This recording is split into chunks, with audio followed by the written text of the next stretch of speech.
Hi, I'm Meris, and in this video we're going to be talking about fluid balance, osmolarity, calculating intake and output, and also talking about fluid volume excess and fluid volume deficit. Very important stuff to know for nursing school. I'm going to be following along using our Nursing Fundamentals flashcards. These are available on our website, leveluprn.com, if you want to get your own set. And if you already have a set, you want to follow along with me starting on card number 90. Let's get started.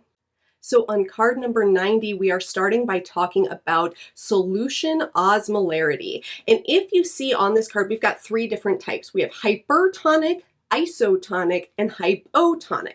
So hyper means a higher tonicity of the fluid than the body. So that is going to be something that is going to cause fluid to move out of our cells, shriveling them.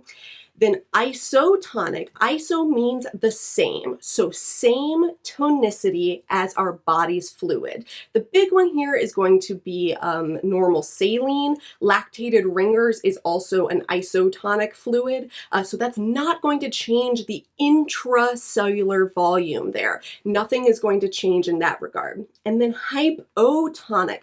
Hypo means low, so lower tonicity than the fluid that's in our body already. This means that fluid is going to move from the outside into the cells, causing them to swell and possibly burst or lyse. So I remember this. This is not on the cards, but this is how I remember it. Hypertonic, the E after the P is what I'm looking at. The E looks spiky, hypertonic. It's got points, right? So that means that that's what the cell is going to look like too. Hypotonic, the letter after the P, it's an O. It looks swollen and big, right? Fluid has moved into the cell and it has swollen. Let's talk really quickly. Some examples of hypertonic fluid would be D10W, dextrose 10% in water, 3% sodium chloride, so that's more than is in normal saline, and 5% sodium chloride, even more. Hypotonic, less than that of our body, we're talking about half normal saline, 0.45%, or quarter normal saline, 0.225%, okay? Those are some examples there. Now, I want to show you this illustration. I think this illustration is beautiful. It's available on the cards, and it shows what happens to the cells when fluid moves in and out of them based on what type of solution they are in. Love this illustration. I think it is absolutely beautiful. Moving on to card number 92, let's talk about calculating the intake and output for your patients. I have had a lot of questions about this in nursing school and even on the NCLEX. You need to understand what counts for intake and output. Intake is any fluid put into the body. So that's not just like the fluids that they drink. That's IV fluids. That's going to be IV flushes, medications if they're liquid, gastric lavage, right? All of those things, continuous bladder irrigation, all of that counts. So you need to calculate everything that goes into the body as part of your intake. And output is any fluid that comes out of the body. That's going to be urine primarily, but it could also be emesis, right? Vomit. It could be blood if I'm having a hemorrhage or surgery even. Wound drainage, chest tube drainage, all of these things count for the output.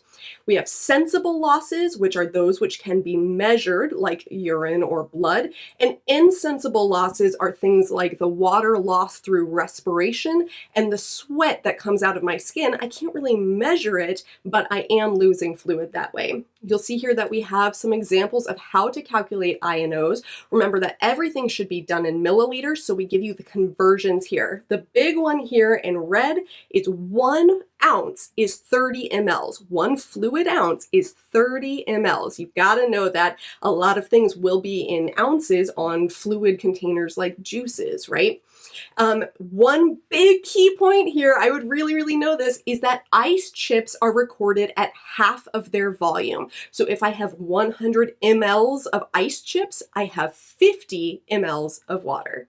Okay, up next we are talking about two crucial concepts to understand for nursing school: fluid volume deficit, not enough fluid, and fluid volume excess, too much fluid.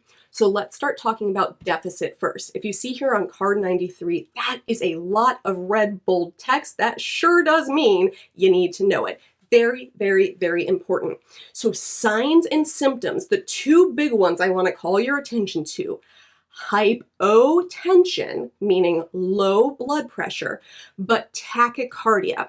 Remember, I don't have enough fluid, so my vascular volume has dropped, meaning the resistance against my vessels has dropped, meaning that my blood pressure has fallen. So what does my body do? It tries to compensate for that with tachycardia. It's trying to meet that cardiac output, which is heart rate times stroke volume. So if my stroke volume has gone down because I have less fluid, then my heart rate is going to go up. Compensatory tachycardia. Now, when you feel their pulse, right, it's going to be fast, but weak and thready. Think of water just trickling through a garden hose. It's not putting forth very much pressure, so you'll feel it going fast, but it's going to be weak. Very important to understand that. Now, in terms of labs and diagnostics, your patients are going to have an elevated hematocrit, an elevated blood osmolarity, elevated BUN, elevated urine-specific gravity, and elevated urine osmolarity. So all of these numbers are going up. Why?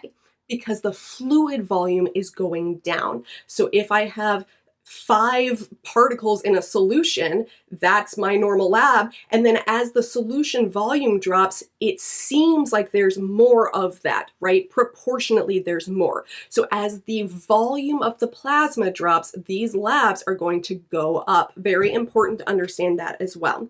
So we're going to treat this with IV fluids, usually isotonic, and we're going to notify the provider if the urine output drops to less than 30 mLs per hour. We've already reached decreased urine output if we get to that point, but when we fall below 30 mLs per hour, this should be a big red flag in your mind that we have a serious problem. So that is fluid volume deficit. Okay, let's move on to fluid volume excess. Now this one you're going to see a lot because you're going to have patients with fluid volume overload. Big one would be a patient in heart failure, right? This patient is going to have a heart that is big but weak. It is not meeting that cardiac output very well, so it's causing a traffic jam. And now we have fluid volume excess somewhere.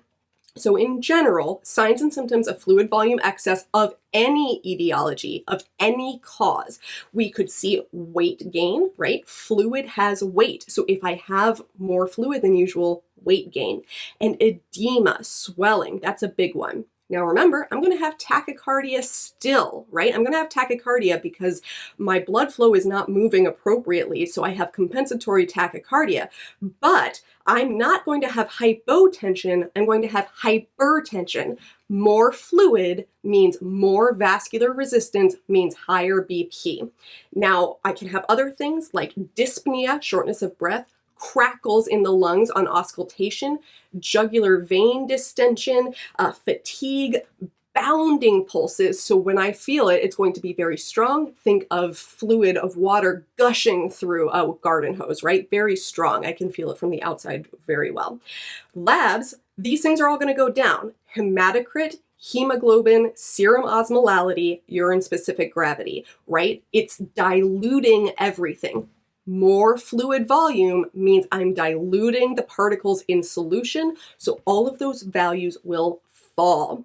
We can treat this with diuretics. We can also do procedures to pull off fluid like a paracentesis. A big thing here in bold and red is that we need to report a weight gain of 1 to 2 pounds in 24 hours or 3 pounds in a week. That is a lot. Think of 2.2 pounds is 1 kilogram. 1 kilogram is 1 liter of fluid.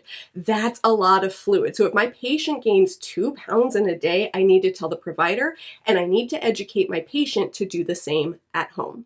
Okay, so that is it for osmolality of solutions, talking about fluid volume balance, calculating I's and O's, and fluid volume deficit and excess. I hope that review was helpful. This is very, very, very important content for your nursing exams and for the NCLEX, so really be familiar with these concepts. You got to know them backwards and forwards. If you have any questions or really cool ways to remember things, I would love it if you would leave me a comment. If you like this video, please like it on YouTube, and be sure you subscribe to our channel. You want to be the first to know. We have new videos coming. We've got electrolytes and electrolyte imbalances up next, plus a whole lot more content headed your way. Thanks so much, and happy studying.